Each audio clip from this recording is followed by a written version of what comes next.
Métro, boulot, gynéco. Le micro des gynécos, les podcasts de la GOF. Bonjour à toutes et à tous et merci d'être avec nous pour ce nouvel épisode du micro des gynécos. Océane reçoit le professeur Rosenberg, gynécologue obstétricien spécialisé dans les grossesses à haut risque au CHI de Poissy, pour qu'il nous partage ses connaissances sur la mesure du segment inférieur de l'utérus en échographie et de l'accouchement de l'utérus cicatriciel. Bonjour professeur Rosenberg, merci d'avoir accepté de participer à nouveau à notre chaîne podcast pour la GOF. Bonjour. Aujourd'hui, on souhaitait discuter avec vous de la mesure du segment inférieur de l'utérus en échographie, notamment pour la décision de la voie d'accouchement, le risque de rupture utérine. Est-ce que déjà vous pouvez nous rappeler un petit peu l'historique de cette mesure ? Oui, l'historique commence en la fin des années 80 et le début des années 90. L'idée, elle venait pas de moi. J'avais vu un papier, mais sur peu de patientes. Vous avez mesuré justement le segment inférieur par voie abdominale, son épaisseur, pour évaluer les risques de rupture utérine. La méthodologie était pas très satisfaisante, mais à l'époque, il n'y avait pas vraiment de méthodologie satisfaisante dans la plupart des papiers. Et du coup, on avait fait une très grosse étude qu'on avait terminée et qui a été publiée en fait dans le Lancet en 96, où on montrait une relation linéaire, quasiment linéaire, entre l'épaisseur du segment inférieur et la solidité. En fait, c'est mieux dit d'ailleurs de façon inverse. C'est-à-dire, plus le segment inférieur était fin, plus le risque de rupture utérine était augmenté. Mais c'était une étude simplement observationnelle. Hein. C'est-à-dire que à l'époque, on avait mesuré le segment inférieur au 9e mois, et par voie abdominale, et puis regardé l'issue. Voilà. Et c'était arrêté là. Après ce papier qui avait été publié dans le Lancet, il y a eu d'autres études qui semblaient montrer aussi une relation entre l'épaisseur du segment inférieur et le risque de rupture utérine. Alors, toutes ces études, elles sont méthodologiquement de qualité très discutable, mais le côté, je dirais, presque positif, c'est que tout allait dans le même sens, montrait qu'il y avait un risque accru de rupture utérine quand le segment inférieur était fin, mais à chaque fois, c'était des petits effectifs. La définition de la rupture utérine était discutable. Il y avait, on mélangeait les ruptures, les déhiscences.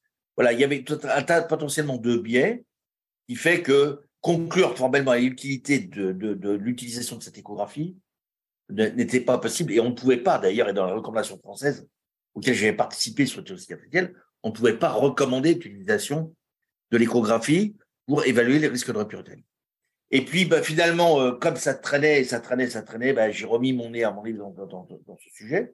Et on a fait un essai randomisé où on a tiré au sort les patientes entre je fais l'échographie du segment inférieur, j'informe les patientes en fonction d'un certain seuil sur le fait qu'elles soient à un faible risque, au contraire, à risque élevé. On avait pris le seuil de 3,5 mm. En dessous de ce seuil, on les avertissait qu'il y avait un risque accru de rupture utérine et on les encourageait à avoir une césarienne. Au-dessus de ce seuil, quand c'était 3,5, on encourageait les patientes à coucher par les voies naturelles. Et dans l'autre bras, il n'y avait pas d'échographie de cicatrice, et puis la patiente était prise en charge comme avait l'habitude le service. La conclusion, c'est qu'on avait une tendance non significative à avoir moins de rupture utérine, mais la significativité n'était pas atteinte. Et globalement, sur la morbidité, c'est pareil. On avait une tendance à avoir moins de morbidité maternelle et néonatale dans le bras où il y avait eu l'échographie de segment inférieur qui avait été faite, mais la différence n'est pas significative. Mais à chaque fois, mais y compris l'intervalle de confiance, elle est bien dans le sens d'une diminution de risque. Stricto sensu, on conclut qu'en réalité, il n'y a pas de bénéfice à l'échographie du segment inférieur. Le problème, c'est qu'en réalité, on peut très bien penser qu'il y avait un manque de puissance. Alors, par prudence, bien sûr, on conclut qu'il n'y a pas de bénéfice à l'utilisation de cette échographie, mais ça appelait également à poursuivre les investigations. Alors, ce qui est très intéressant, c'est qu'au mois de février, aux États-Unis, il y a le plus gros congrès d'obstétrique, qui est le congrès, le Society for Fetal Maternal Medicine, c'est la SMFM. Et à ce congrès, il y a eu une communication québécoise où ils ont pris en charge, il y avait 30 000 patients, c'est une randomisation en cluster, où ils ont fait un package où ils informaient les patientes sur les risques de rupture utérine, ils rappellent les bonnes pratiques, ils ont utilisé l'échographie du segment inférieur dans un bras, et dans l'autre bras, il y avait pas de recommandation particulière. Et ils montraient que finalement, il y avait moins de morbidité dans les patients qui avaient eu le package. Le problème, c'est de savoir dans ce package quel était l'intérêt de l'échographie. Donc, je dirais, à l'heure actuelle, il y a plus de questions que de réponses sur l'utilité du segment inférieur. Clairement, l'utiliser en routine, on n'a pas assez d'arguments pour le faire. Malgré tout, je pense que clairement, il faut pousser l'investigation parce que l'accumulation de données, ne serait-ce que la méta-analyse qui n'a pas encore eu lieu des données de cet essai canadien avec notre étude, pourra nous dire si en réalité, dans notre étude, il y avait un manque de puissance ou si effectivement l'échographie de segment inférieur n'est pas utile en pratique clinique. Ça, c'est un des éléments de réponse. L'autre élément de réponse, mais une fois de plus, il faut être prudent, parce que nous, on avait randomisé 3000 patients, ce qui est quand même énorme, mais heureusement, le taux de rupture utérine est quand même suffisamment faible pour qu'on n'ait pas assez d'événements pour être formel. Mais il semblerait qu'effectivement, quand on regarde les centres pour lesquels il y avait très peu d'interventions, c'est-à-dire qu'on était plutôt sur la mise en travail spontanée des utérus cicatriciels, on ne les déclenchait pas, on utilisait peu de symptômes, on retrouvait un lien entre le bras échographique du segment inférieur et rupture utérine. Dans les centres où, mais le lien non significatif, évidemment, il y avait toujours là encore plus un manque de puissance parce qu'on découpait. Et quand on regardait dans les centres qui étaient très interventionnels, qui faisaient des déclenchements sur les utérus cicatriciels, qui utilisaient beaucoup de syntocinon, cette relation, on ne la retrouvait plus. Et là, ça se comprend, c'est-à-dire que très certainement, si on est interventionnel, l'intervention va modifier le risque de rupture utérine, que l'échographie ne peut pas prédire. Donc, clairement, je ne sais pas si l'échographie de cicatrice est utile. Ce qui est très probable, c'est que dans les centres qui sont interventionnels sur les utérus cicatriciels, qui les déclenchent, qui utilisent beaucoup de symptômes, l'échographie de segment inférieur n'a pas d'intérêt, puisqu'il va y avoir une modification du risque par l'intervention. Dans les centres où c'est plutôt observationnel, il est possible que l'échographie du segment inférieur puisse prédire ce risque de rupture utérine. Voilà. Mais une fois de plus, c'est au conditionnel. Je suis prudent et en tout cas, ça ne justifie pas à l'heure actuelle l'utilisation en pratique clinique. Et dans ce cas-là, pour les centres du coup qui font le choix de l'utiliser, vous recommandez de retenir quel seuil de mesure? Alors, ouais, c'est aussi une vraie question. C'est-à-dire qu'un des biais potentiels de notre étude, c'est le seuil. Le seuil qu'on avait retenu de 3,5, c'est un seuil qui remonte à cette publication de 1996. Et il faut comprendre que à l'époque, on n'avait pas la précision qu'on a à l'heure actuelle sur la mesure échographique. À l'heure actuelle, les fabricants, ou au moins GE, avec un ingénieur de GE avec qui j'ai discuté, ils s'arrêtent au dixième de millimètre. Mais en réalité, ils le font pour des raisons cliniques, pratiques, parce qu'en réalité, ils sont capables de descendre avec des fantômes, vérifiés sur les fantômes, ils sont capables de descendre au centième de millimètre. C'est une précision qui est redoutable. Très certainement, à l'époque où nous, on a fait l'étude, il y avait certainement une marge d'erreur de quelques dixièmes de millimètre. Quand l'échographie nous donnait une mesure, c'était probablement fiable à plus ou moins quelques dixièmes, ne serait-ce que, même si je mets à 0,5 mm, ça change tout. En prenant le seuil, je suis en train de te dire que le vrai seuil pourrait être de 4 mm ou de 3 mm. Il est très probable que le seuil, quand on voit l'évolution de nos patientes, alors le problème c'est que, est-ce que c'est les techniques ou est-ce que c'est l'échographie, les techniques chirurgicales? Par exemple, la médiane, à l'heure actuelle, est plus épaisse que celle du segment inférieur. Les utérus cicatriciels, la médiane est plus épaisse qu'à l'époque où j'avais fait l'étude, publiée en 96. C'est-à-dire que soit les techniques chirurgicales sont meilleures et la cicatrice est meilleure, soit en réalité la précision est meilleure. Et quand je mettais 3,5, à l'heure actuelle, c'est plutôt 4 mm. Donc, peut-être il y aurait un seuil à redéterminer. Le problème, c'est que, y compris dans notre étude, l'incidence de rupture utérine n'est pas suffisante pour que je puisse déterminer un seuil.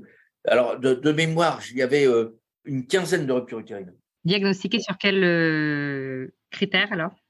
Ah, les critères cliniques. C'est-à-dire à la césarienne faite en urgence, ou après l'accouchement en voie basse avec une révision utérine. Donc, c'était des ruptures vérifiées.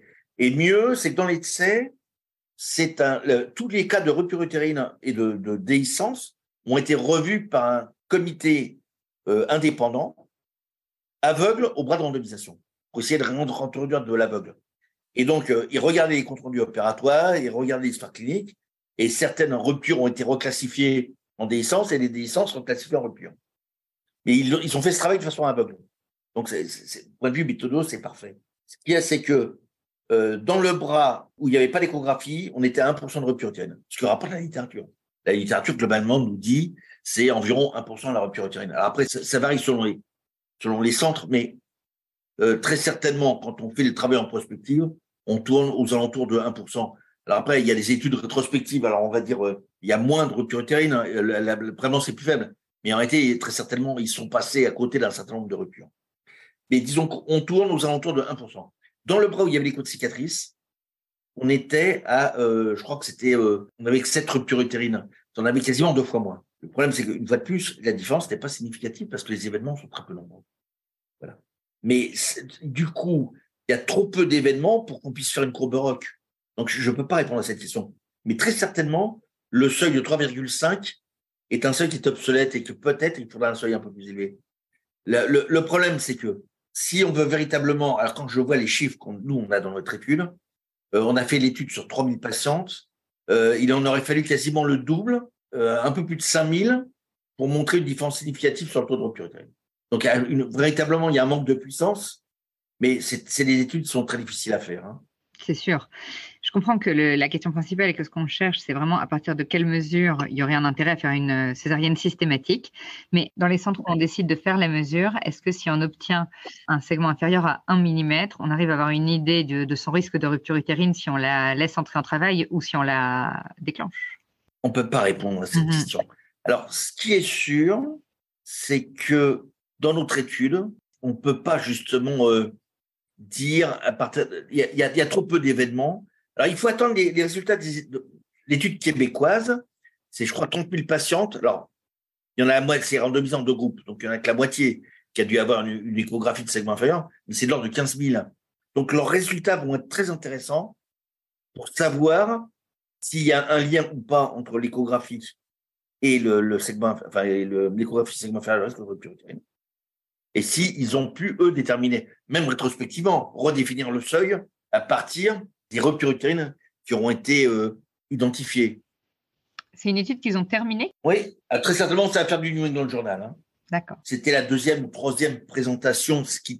Alors, les présentations sont faites dans ce congrès par ordre d'importance. La number 1, c'est celle qui nous semble la plus importante. C'était la présentation 2 ou 3. Parce qu'il démontrait qu'il y avait un impact de cette prise en charge. Mais une fois de plus, c'est toujours le même problème. Quand on te dit que la délivrance dirigée réduit le risque d'hémorragie du postpartum. Au départ, on te vend un package où tu fais du syntocinon, il y a une traction du cordon et il y a un clampage précoce. Mais en vérité, tu ne sais pas si c'est les 3 réunis qui marchent ou si c'est un des 3. D'ailleurs, c'était l'objet d'un essai randomisé, Tracor, où il montrait qu'en fait, la traction du cordon ne changeait rien. Donc, très certainement, c'est l'utilisation de l'ocytocine. Mais tant qu'on n'avait pas fait cet essai randomisé, on avait un package. Alors, il fallait appliquer le package parce qu'on ne savait pas ce qui marchait, ce qui ne marchait pas. Là, c'est pareil. C'est-à-dire que le problème de l'essai canadien, c'est pas un problème, c'est quand même magnifique ce qu'ils ont fait, mais c'est un package global. Alors après, est-ce que, si par exemple il y a une réduction des ruptures utérines, est-ce que c'est plutôt l'information du patient qui a joué? Est-ce que c'est l'échographie du segment inférieur? C'est une fois de plus toute cette difficulté que tu as quand tu fais l'évaluation d'une intervention complexe. Par exemple, on parlait d'essai de Hanna sur le siège. C'est une intervention complexe. Alors, méthodologiquement, elle est absolument incritiquable, cette étude, elle est magnifique. Mais alors après, c'est pas comme un médicament où finalement tu vas randomiser entre le médicament et le placebo. Là, tu as beaucoup de facteurs qui vont intervenir. Je donnais l'exemple tout à l'heure d'une prise en charge interventionnelle. Il est évident que, après, c'est plutôt empreint de bon sens, mais je n'ai pas la preuve de ce que je dis, mais que à partir du moment où tu es plus interventionnel, encore qu'il y a des papiers qui le montrent finalement, tu augmentes le risque de rupture utérine sur la rupture cicatricielle par rapport à une stratégie expectative où tu ne déclencheras pas, où tu mettras peu de symptômes. Donc, on voit bien que dans ces interventions complexes, ton échographie de segment inférieur n'est qu'un petit élément de la chaîne. Et donc, il faut considérer la chaîne en entier et puis essayer d'extraire la substantifique moelle de l'échographie pour essayer de l'évaluer. ce qui est quand même très difficile. Oui, je comprends bien. Est-ce que, pour conclure cet épisode, vous voulez peut-être nous rappeler en quelques mots les règles de l'art de la mesure du segment inférieur, en tout cas ce qu'on doit avoir en tête si on décide de la faire? Alors, tu as des papiers qui utilisent la voie abdominale et d'autres la voie vaginale. Ce qui est sûr, c'est que dans notre étude, on a utilisé la voie abdominale, que dans l'étude québécoise, ils ont utilisé aussi la mesure par voie abdominale. Alors, ça ne veut pas dire qu'on a raison, mais ça veut dire que très certainement, ce qui a été le plus étudié, c'est la voie abdominale.